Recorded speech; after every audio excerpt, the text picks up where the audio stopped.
Ayan, okey ba 'to? Madilim. Para ako yung character sa Lake Mungo. Anyway,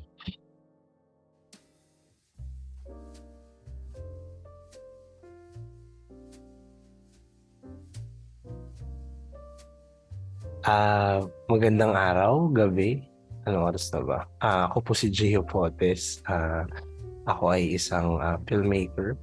Wow, well, yun yung nasa bio note ko. Filmmaker tsaka theater dramaturg, pero full-time ay gender trainer. Gender trainer, gano'n.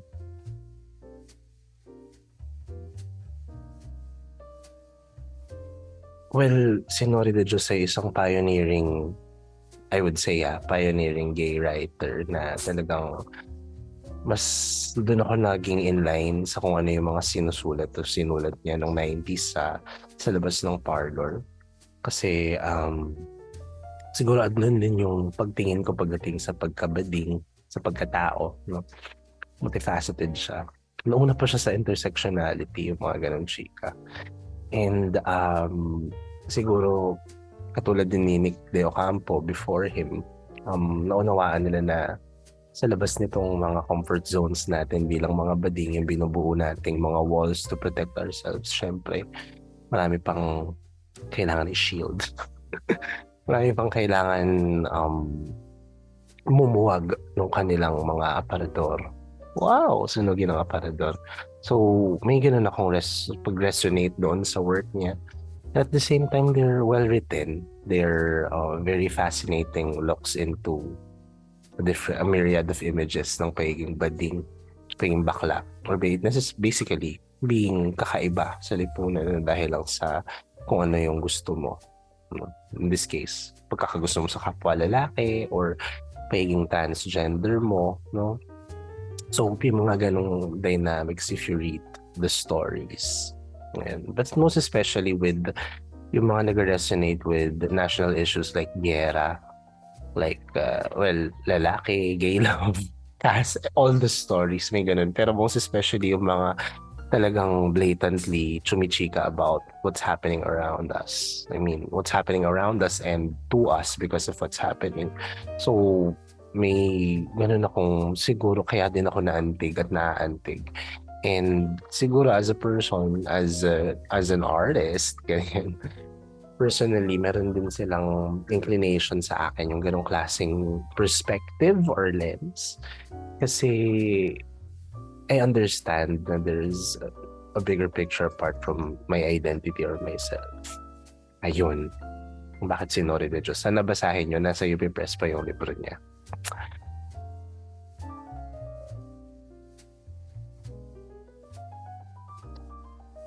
Di ba pwedeng both? Pareho namang masarap. Pareho naman, both can also be meaningful, no? A good film or a good sexual partner. At pwede mong ulit-ulitin. And you'd have a different experience every time. Wow! Mga ganun.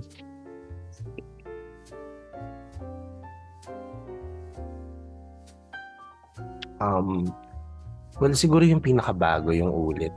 Not to say na hindi ako nag-resonate with the other works that I've done. Iba-iba yung emotional quotient ko.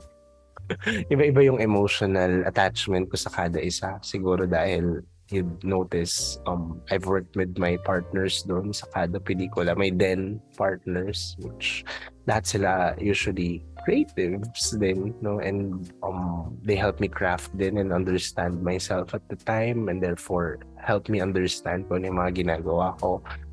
And but siguro on top of all those, so far 5 pa lang naman yung nagawa ko. So I guess this interview is too early to even be conducted. Pero what stands out for me is ulit yung huli kong ginawa. Siguro response ko din yun, belated response ko sa pagbabalik ng Marcoses sa presidency.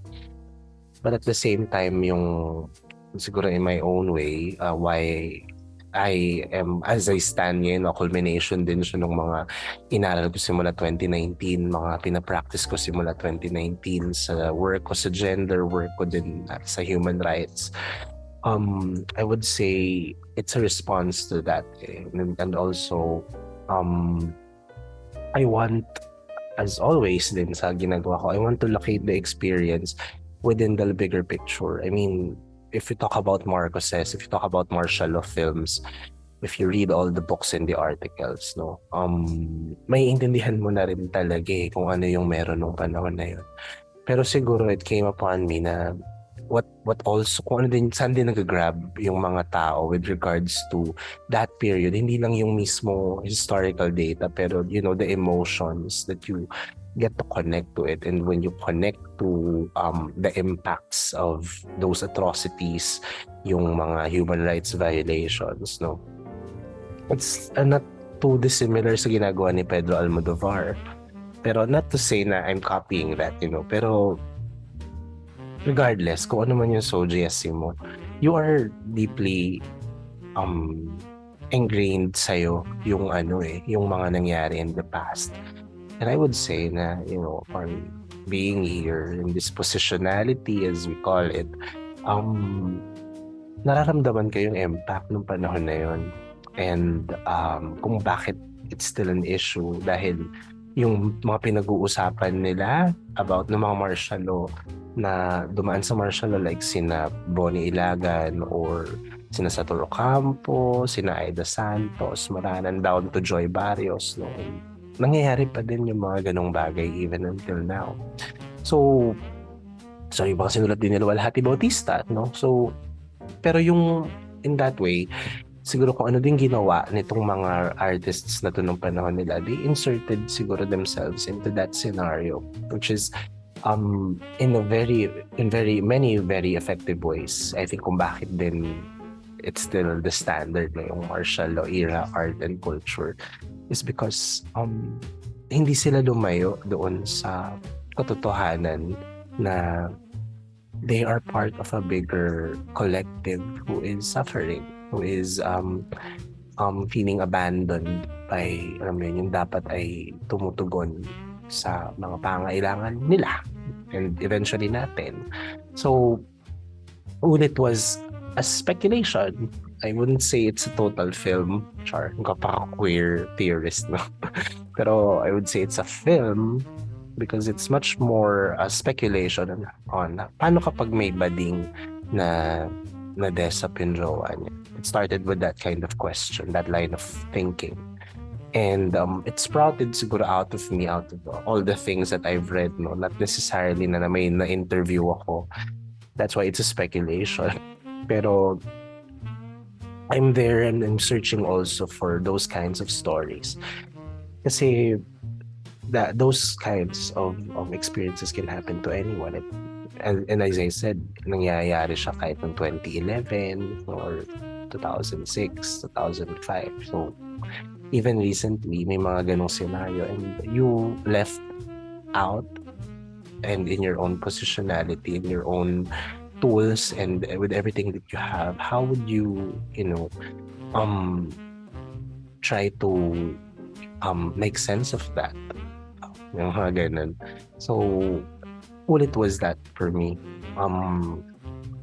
Siguro it's also connected with any feeling of loss, no?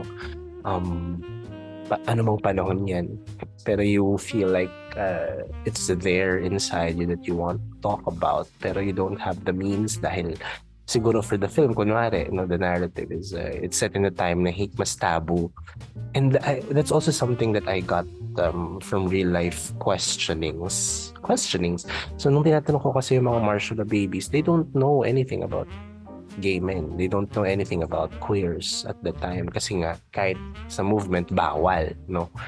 Pero eventually, you begin to interrogate that kasi how can there be nothing there when in fact there are films about gay people? Sabihin ba natin na nasa fringes sila even in the movement, hindi pa sila ganun ka nakakapasok? I wouldn't say so, pero I think kulang na kulang yung avenues dati. And that's why if you sense the aesthetic of the film nung ulit, it tries to mimic the qualities then of the films of those. Not the quality like, content-wise, pero aesthetics of the period, no? Yung mga sepia, yung alam mo medyo nag-aano na, hindi pa, nung wala pang restoration or anything, no, ng mga films. So, pansin mo yung graininess, yung nag-fade na yung chemicals, naging sepia na siya, yung mga ganun, even with the soundtrack. So, it's me making a movie because I grew up watching old Sharon Cuneta, Nora Honor, Maricel Soriano, especially in yung mga lunchbox office ng mga Studio 23, Cinema 1, ganyan. So, at Semana Santa, of course. So, I was there. Yun yung awakening ko sa Philippine cinema talaga. Watching movies sa TV. And kapag idle time, pag nasa bahay ka lang, and you hog the television. So, yeah, andun yung ulit. So, why does it resonate with me? Because I think it's a certain, reflecting on it it's a certain maturation, I guess, for me na who've learned na you have to be so, you can make a film with a relaxed mode. No? I mean, I've done some with some friends din naman. And you can do it with, just if you know some tricks or how to compose an image or whatever. Ang technical. Pero those technical things, if you also get to dabble in it before, like how I did in film school or in the things that I've done or in films I've watched, I begin to also assemble and have my own awareness of film language na baka masyadong selfish pero something that I can own. Me trying to own, I guess that's what the thing naman with all the greats, di ba? Or even the not greats, pero they can, and we can own this tool and create texts with it, and because that's what it does, no? Pero we can mold it according to how we want it to look like. Kaya nga hindi ko gusto din na yung full polish na ilagay dun sa films ko. I mean, syempre maganda kung may maglilinis for me, no? Like what you can do with this video of mine right now. Pero I like to see them in their rawness then.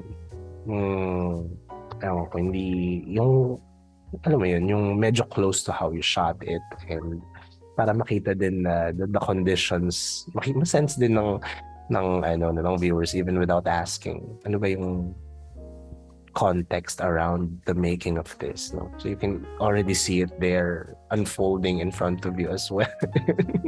So yung ulit yung naging ganun for me. And wala, as far as I'm doing stuff, I can watch it. I don't have to hide myself when, kung may cringy moments or whatever. So, and I hope it resonates with its audiences then.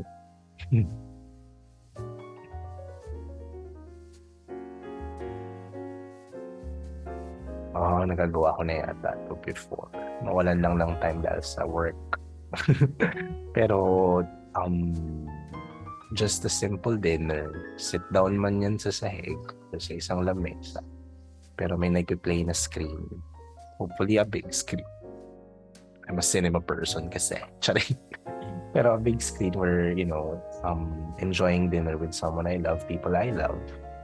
Especially siguro si Japs. Especially si Japs kasi sa kanya ko laging nagagawa na just watching and enjoying a meal, and then post-dinner, mag-yossi man kayo or what. You're watching a movie together. Yun lang yung perfect movie date. Something cozy, something intimate, something relaxed.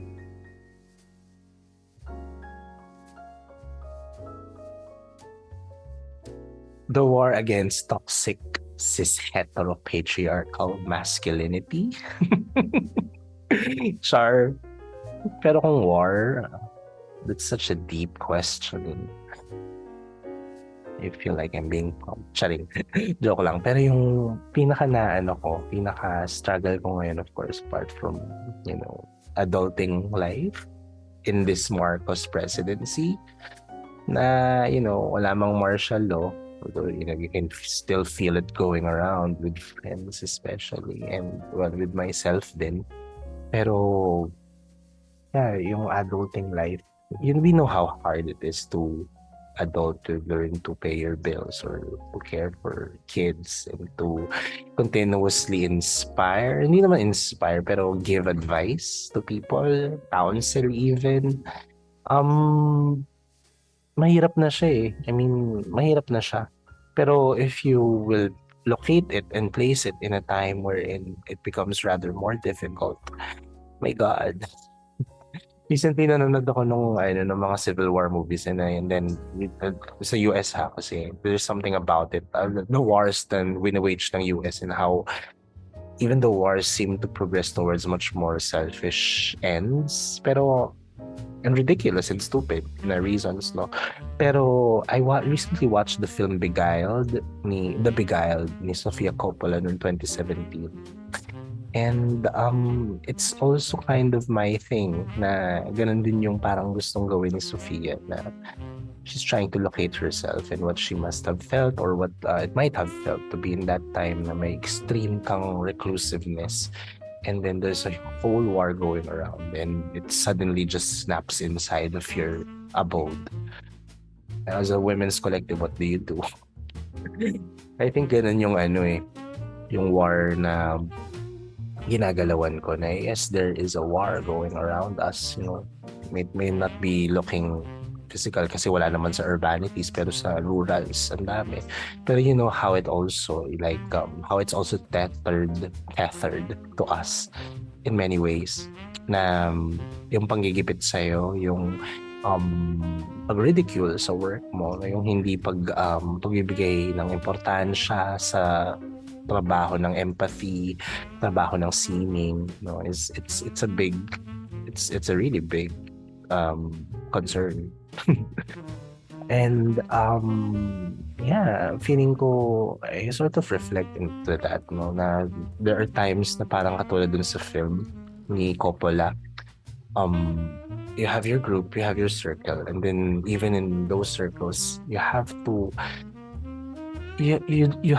sustain it kasi it's also your safety net in the bigger trouble going around. So that's why it's important to have, chosen families mo, yung communities. Ang mushy na pakinggan, pero it makes sense, no? Bakit ba tayo nag-buddy-buddy kapag nasa di ba? Bakit mahalaga ang tibay ng hanay?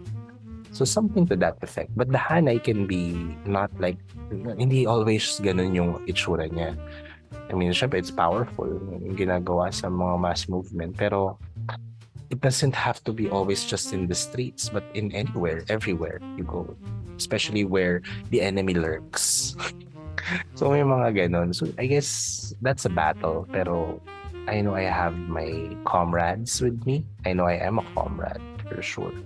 So ayun. Next question.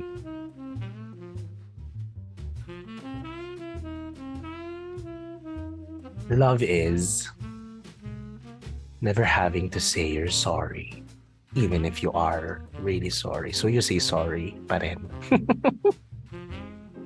Love talaga. Pero it's the opposite of the hatred and the selfishness na pinapalaganap ng greed in capitalist society.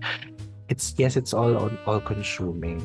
It only wants to make you feel like you're human, that you are living, na pwedeng tumibok ang puso mo, no? Anything that you do that allows another person to appreciate life, appreciate the better things of the world, that is love.